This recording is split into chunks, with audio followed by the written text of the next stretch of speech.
কি আমরা এই দেশে নাটক করতেছি? তেলের যেহেতু সংকট নাই সরকার বলতেছে, তাহলে এই লাইন কিসের ভাই? সকাল 6টায় আসছে, এখন পর্যন্ত তেল পাই নেই ভাই। কারণ আমনি আর কথা বললে ওর বাসায় হামলা দাও। ভাই আমার কথা হলে যে ভাই তেলের দাম বাড়ছে তখন ঠিক করে দেখ, সব পাম্পে তেল দেখ, আমরা আর কি আগের মতো ভাবেই তেল নিতে পারি, যেন ওরকম একটা সুযোগ সুবিধা করে দেখ ভাই। সকাল 6টায় আসছে, এখন পর্যন্ত তেল পাই নেই ভাই। আর কি এইটা তো ভাই তেল বাড়ানোর পরেও যে এরকম একটা সিচুয়েশন আছে, এটা ঠিক না। অবশ্যই খুব বাজে অবস্থা ভাই। কি এই অবস্থার অবসান অবশ্যই চাই ভাই, অবশ্যই। তেলের যেহেতু সংকট নাই সরকার বলতেছে, তাহলে এই লাইন কিসের ভাই? কেন এই লাইনে দাঁড়াই দিতেছে ভাই?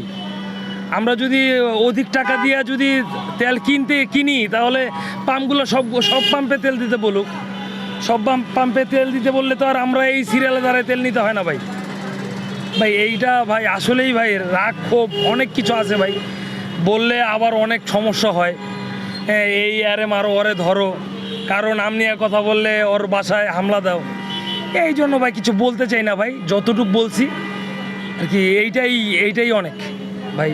আর অনেক কষ্ট হইতেছে ভাই, প্রত্যেকটা মানুষের অনেক কষ্ট হইতেছে। কারো কাজ বাজ কিচ্ছু নাই ভাই, সবাই এই জায়গায় আর কি আমরা এই দেশে নাটক করতেছি আর কি। আমরা কোনো মূল্য নাই আমগো ভাই, আমগো কোনো মূল্য নাই। এই যে সিরিয়াল দিয়ে দাঁড়াইছি, পাম্পের সামনে দিয়ে রং সাইড দিয়ে বাইক ঢুকে যেতেছে ভাই।